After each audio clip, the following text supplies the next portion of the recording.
ऐसे कई घर हैं।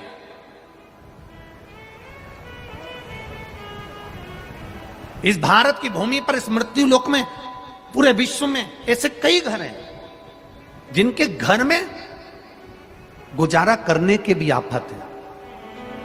पहनने के कपड़े नहीं, किसी के यहां पर भोजन नहीं, किसी के यहां जमीन नहीं, किसी के यहां दुकान नहीं, कोई कोई पूरी जिंदगी किराए के मकान में निकाल देता है। नहीं है।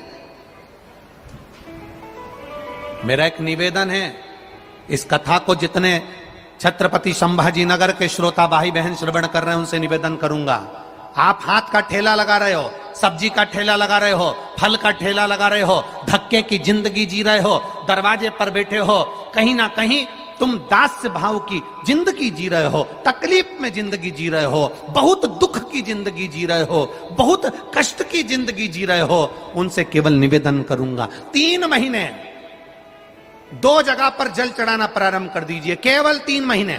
एक शंकर भगवान के शिवलिंग पर, दूसरा बेलपत्री के पेड़ के नीचे। 2 जगह पर जल चढ़ाना 3 महीने लगातार चालू कर दो, बाबा तुम्हारा हाथ पकड़कर तुम्हें उन्नति की सीढ़ी पर चढ़ा देगा।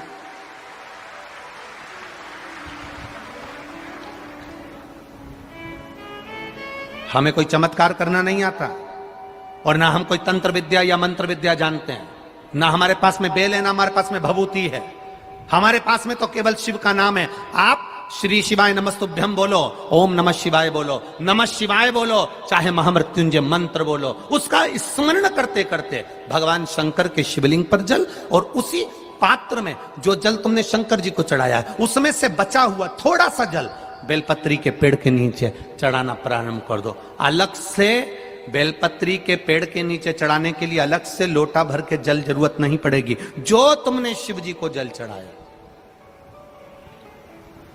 जो तुमने देवाधिदेव महादेव को जल चढ़ाया, बस उसी पात्र का जल शंकर जी को चढ़ाओ, उसमें से बचा हुआ थोड़ा सा जल बेलपत्री के वृक्ष के नीचे चढ़ाना प्रारंभ करना। कौन सा बेलपत्री का वृक्ष? जिसकी छाया आपके ऊपर आ रही हो। शिव महापुराण बड़ी सुंदर बात कहता है, ध्यान दीजिएगा। जिस बेलपत्री का पौधा तुम्हारे सिर का, और ये दोनों हाथ ऊपर कर लो, अपन खड़े हुए और खड़े होकर दोनों हाथ ऊपर करें, इतना बड़ा बेलपत्री का पौधा है, उस बेलपत्री के पौधे की पत्ती को कभी तोड़कर शंकर जी को नहीं चढ़ाना चाहिए। ध्यान रखना। कितना बड़ा पौधा, आप खड़े हो जाओ और खड़े होने के बाद आपका हाथ ऊंचा कर लेना।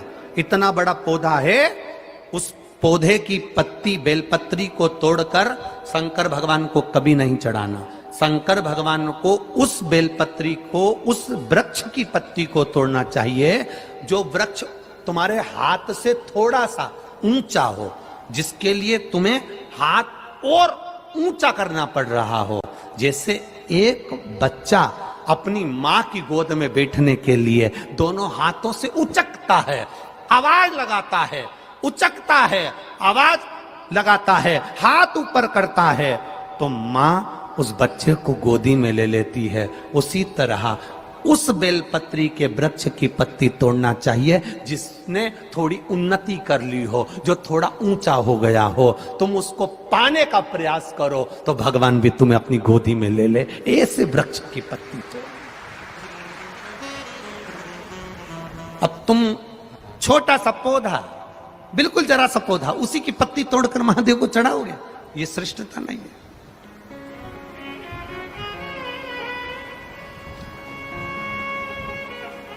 छोटा सा पौधा है, उसकी पत्ती को तोड़कर आप चढ़ा रहे हो महादेव को, उसमें श्रेष्ठता नहीं है। वो छोटा है। जो बड़ा, जिसकी छांव तुम्हारे सिर पर आ जाए, आशीर्वाद जिसका तुम्हारे सिर पर आ जाए, उसके नीचे जाओगे, उसके नीचे आराधना करोगे तो थोड़ा सुख का भान होगा। जो छोटा पौधा है उसको बड़ा करने का प्रयास करो, और जो बड़ा है उसके नीचे जो शिव जी को एक लोटा जल चढ़ाया, बाद में वो जल ले जाकर आपने बेलपत्री के पेड़ के नीचे समर्पित करा, शंकर भगवान को दिया और फिर बेलपत्र को समर्पित करा। उसका सुख, उसका आनंद, उसकी भक्ति, उसका स्नेह, उसका स्मरण सुख प्रदान करेगा, आनंदता देगा।